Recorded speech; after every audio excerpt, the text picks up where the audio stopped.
I'd like to thank you all for coming out here today to help celebrate my grandpa. I mean, who can think of a better way to celebrate him than a barbecue and some music with friends and family?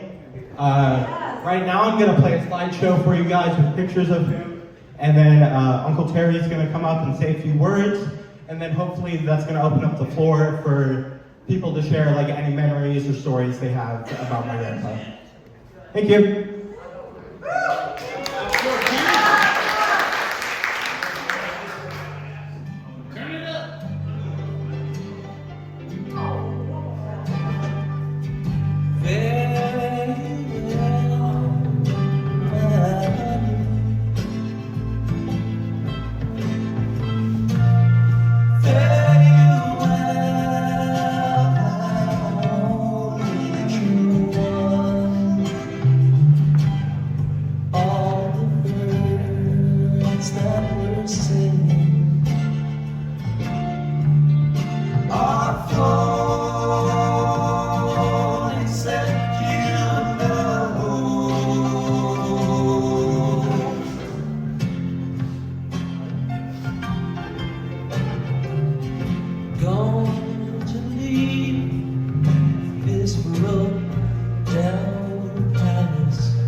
Thoughts are broken,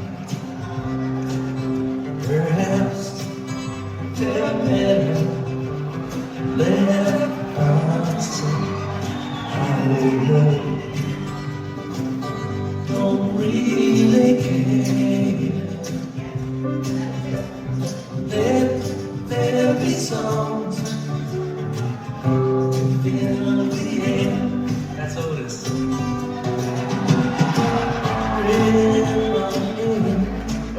Still warm, when there is no toes, nowhere to go. Reach out your hand. If your cup is empty, if your cup is full, maybe again.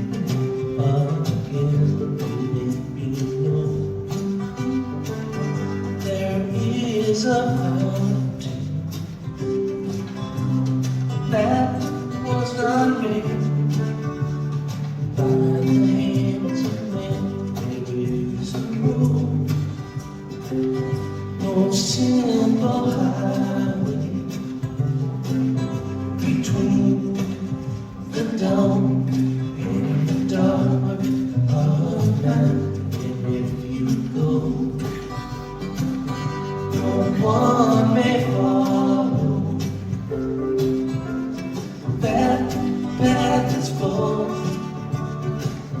your steps alone.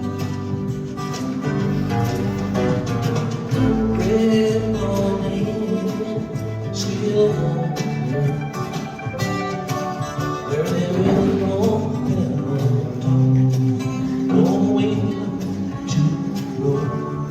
You choose must follow, but if you fall, alone. If you should stay, then who's to guide you? If I knew the way, I would take you home.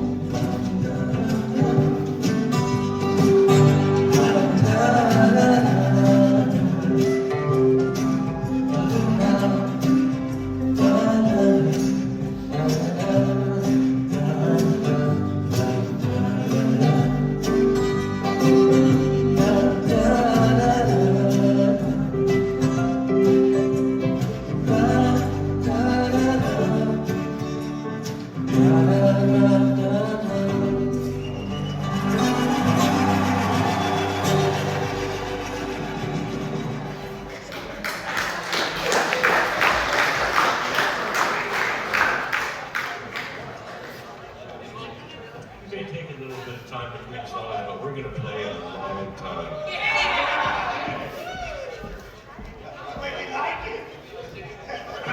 We love you long time.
Well, John Noble lives in town. He's dwelling underground. But everybody's acting busy, all and out, hanging around. But I want to say, hey, baby, all you got to say is like a clown.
Everybody's looking out for him, 'cause they're already satisfied.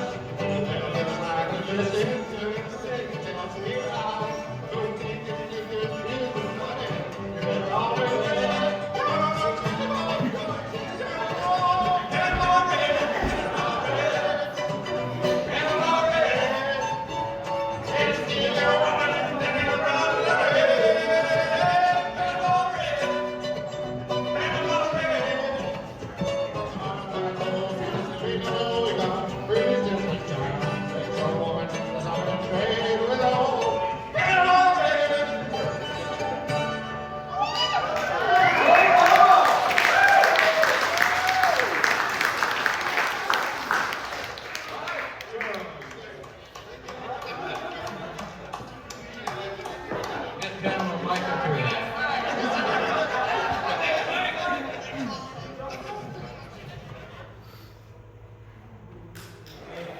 If he's ready, Uncle Terry. Thank you, Jeff. Which ones? All 6? To the left. Is it all 6 of them? He's gonna turn the lights on. Yeah. Is the microphone made on? That's all. That's all. Yeah, might need a minute after reviewing that. That was great. That was really great.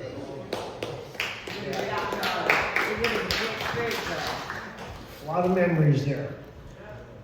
Well, good afternoon, family, Joneses, Wits, and friends. Those that I know and those that I haven't met yet. So glad you're here.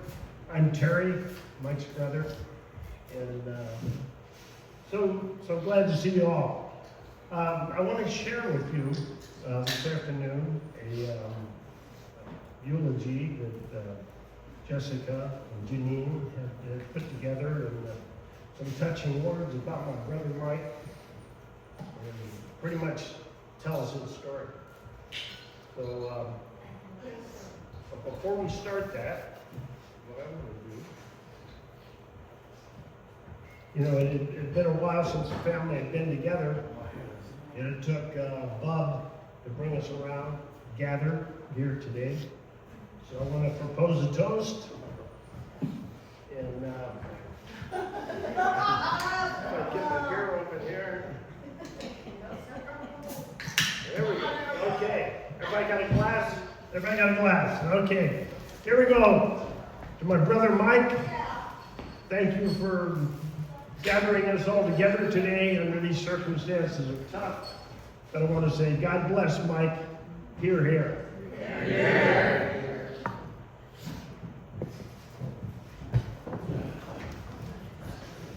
Well, let's look into this eulogy here and share a little bit about my brother. Here's how it starts. Michael David Jones, lovingly known as Bub or Bubba to his friends and family, was born on July 28, 1956 in Covington, Kentucky, to Joyce and Denny Jones. I gotta stop here and have something to interject. I just want to say in defense of my mom and dad, they did not name him Bub. And many people have asked, well, why Bub? You got Terry, you got Tim, and you got Brian. How's Bub come into the picture? Well, it is a story that us four boys, it goes back to when we were just kids, young kids, sitting around the breakfast table, waiting for our mom to serve us up some pancakes. And so it's early morning, we're all gathered around. So as I recall, it was Brian, Tim, and myself, and we were waiting for Mike. So here comes Mike, in his PJs, and he climbs up to the table, and we're all sitting there, and he goes, Mom's cooking the pancakes, and he says, gotta tell you something. What? Changing my name. Tim, Brian, and I look at him and go, you're changing your name? What's the matter with the one you got? And, no, I'm changing it. So, well, what are you going to change it to? So he looks at us and he says, Soap Rock. Soap Rock? Okay, you're going from Mike to Soap Rock. You want us to call you Soap Rock now? What about your middle name? Your last name, you going to keep it? Nope. Changing that too. And well, what are you going to change that to? He thinks for a minute. He's got to think fast. This is, he's on, under interrogation here. And he looks across the table there, and there's a bottle of maple syrup. Syrup. That's my middle name. Your middle name is Syrup. So he said, okay, instead of Michael or David, you're now going to be Soap Rock Syrup. Yep. So he said, okay, what about the last name? You gonna keep the family name? She said, nope. Well, then you need a new family name. What's it gonna be? He sits in his chair and looks down and goes, Chair. So he said, okay, so your new name is no longer Michael David Jones, it's now Soap Rock Syrup Chair. So Soap Rock is his formal name. So we said, well, instead of, if we want to nickname you there, maybe we don't want to call you Soap Rock all the time. How about we just call you Bubbles? And we looked at it and said, Bubbles? Yep, Bubbles. That's your new nickname, Bubbles. And then we thought, well, maybe that's not such a good name for a dude. How about we shorten Bubbles to Bub? And so all this happened when Mike was about 6 years old, growing up in a family of 4 boys. And so it's a story that you should heed, because it's what happens when you grow up in a family with 4 boys and you make such announcements. Some of these things have a tendency to stick. So here we are at Bub's eulogy, all these decades later, and not only the family, but the community, friends everywhere, and I'm sure throughout the state, California, know Bub. So Soap Rock, yeah, or AKA Soap Rock, Syrup Chair. Let the history books show. Okay, back to the eulogy in session here. Mike spent his early years there alongside his 3 brothers, Terry, Tim, and Brian. In 1959, the parents moved the family to Riverside, California. Now, just as a footnote in family history here, this was our 2nd move to California. The first one we did even before Bub was born, was in 1955, and we migrated with 3 families, all of us related. There was, of course, the Jones family, there was the Witt family, there was the Griffin family, and we all hitched up trailers to the back of our sedans at the time. As I recall, Tim and I were jumping up and down in the back seat of a '54 Chevy sedan. And we got on Route 66 and headed west. And we caravanned, pulling a trailer along with the Wits and the Griffins, and it was like a wagon train. In 1955, if you could imagine, camping and all the cheap roadside motels and everything till we got to the pier in Santa Monica, and everybody settled in LA. Well, our family didn't last too long. Obviously, Bub was born in Kentucky in '56, so that's about how long we stayed on that trip. We went back, and in '59, we decided it was time for us to join the rest of the family. So off we went again. Now, when we arrived back in California, the Witt family had already established themselves in Riverside, and we decided that's where we wanted to be. So that's the story on how we ended up in Riverside. Yeah, the four Jones boys and our cousins Jim and Greg, and of course our aunt and uncle Bill and Ollie Witt, very dear to our heart, and very much a big part of the family. Now, once we got settled in Riverside, that's where Mike would later meet the love of his life, Janine. Yeah. And after all these years, my sister-in-law is still hot. In this neighborhood we all grew up in, and thrived on Bel Air Street in Riverside. Saw many pictures of it there in that slideshow. Mike and Janine married, actually, in 1976. Mike had found the love of his life, and beginning a lifelong partnership filled with love and devotion. And later, Janine's father, Bill Goss, welcomed Mike into the family and taught him the craft of framing. Mike dedicated himself to mastering his trade, always striving to do his best. And this is something where the Gosses were actually on the same side of the street, you know, within the block down the road from us. So it was quite a neighborhood. It was one for the record books. That's for sure. The Bel Air gang we were. Yeah. Soon after their where am I now? Dedicated himself to training, always striving to do his best. And soon after their wedding, they welcomed their first child, Jessica. Yay, Jessica. And then, of course, to follow a couple years later, Matt. Yay, Matt.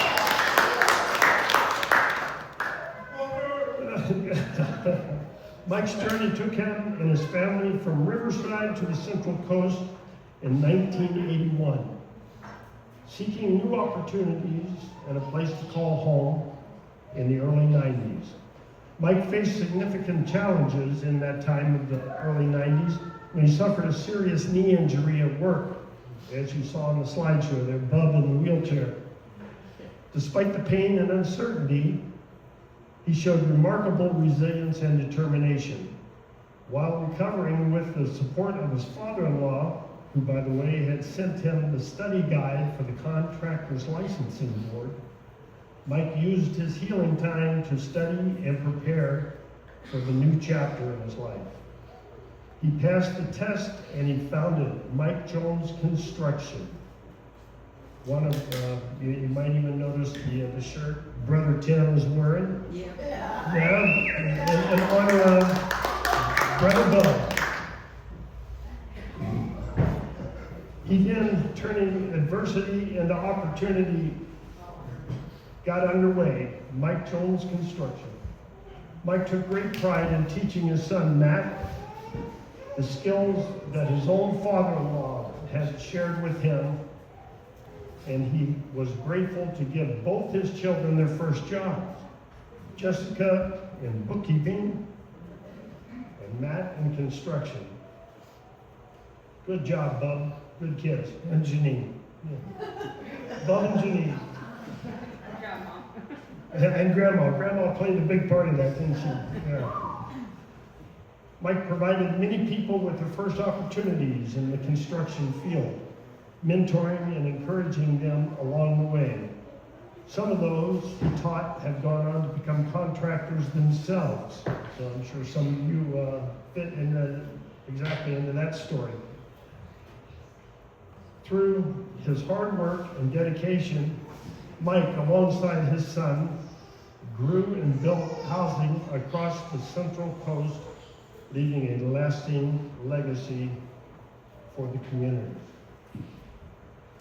Outside of work, Mike cherished his time with family and friends.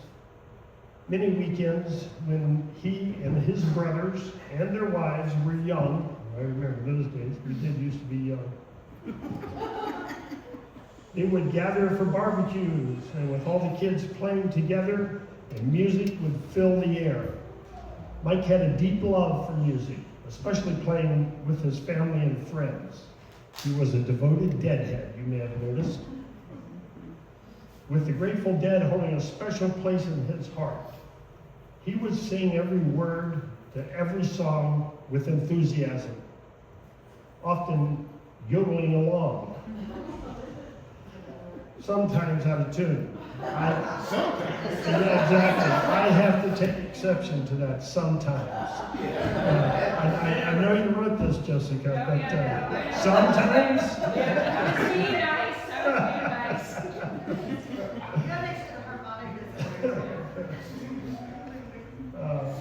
It was great fun. But always, here's the line I like. Jessica, but always with joy and laughter. Man, did we laugh. For Mike, having fun, sharing those moments mattered most. His greatest joy came from his family, especially his 3 grandchildren, Rebecca, Tyler, and Joshua. The great MC of Josh, his name is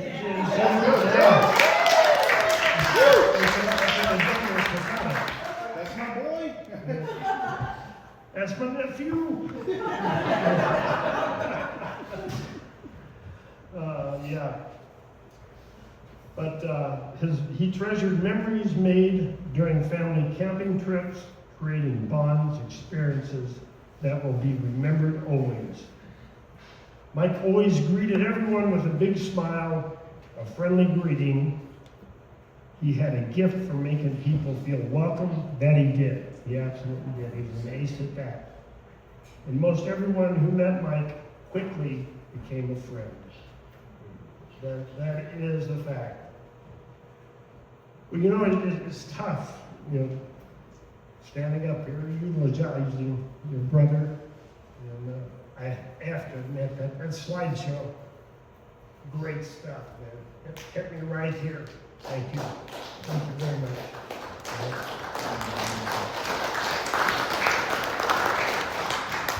But I did want to add just a little something here. You know, it's as the oldest brother, there's some history that's been laid down here. And growing up, the 4 of us brothers, you know, as we aged, we saw some of the family passing away. The grandparents, of course, they aged out when we were young, you know. I think one of the most that made an impression on me is in our 1983, our Uncle Bill passed away. And he was one of the closest to us of immediate family. And I remember so distinctly, things really took a turn in my heart at that time. I got to share something with you. At his funeral, we were mourning the loss of Uncle Bill. Uncle Bill Witt. My brother says to me, my brother Tim, says, well, I guess we all get a turn. And that's where it started, from that point on, in my heart, you know. We all get a turn. We're all going to be here someday. This is the end of the road, you know, and before life into eternity. And so one of the things I wanted to share was I talked to Bub after one of his returns from the hospital. And I remember I had Bob on the phone. I said, Mike, you know, the doctors say that if you don't stop drinking, it's going to kill you. He said, yeah. I said, Mike, don't die without Christ. He said, yeah. And we went on from there. You know how the rest of the story ends. But one of the things that really struck me is that we all need to take that in mind. This is where we end up one day. We'll all have the eulogies, the end of the road, the family, all of us. You know, we'll be here. And what I told Mike and what I was feeling, you know, at the time was, Mike, you know, what God has planned for people who love Him is more than eyes have seen or ears have heard. It has never even entered our minds. And this is all comes from the book of 1 Corinthians. And so it's my prayer that Mike is up there right now, and he is enjoying some of these rewards that are promised to him. And it's something that I just felt a need to share, because in the words of the great Tim Jones, we all get a turn. God bless you, Mike. We miss you. God bless you.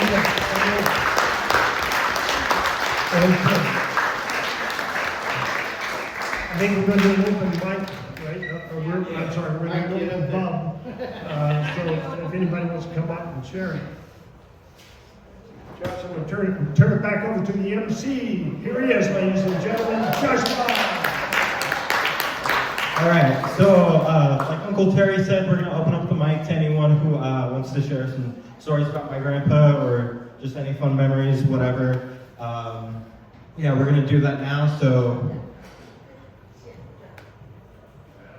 Anyone?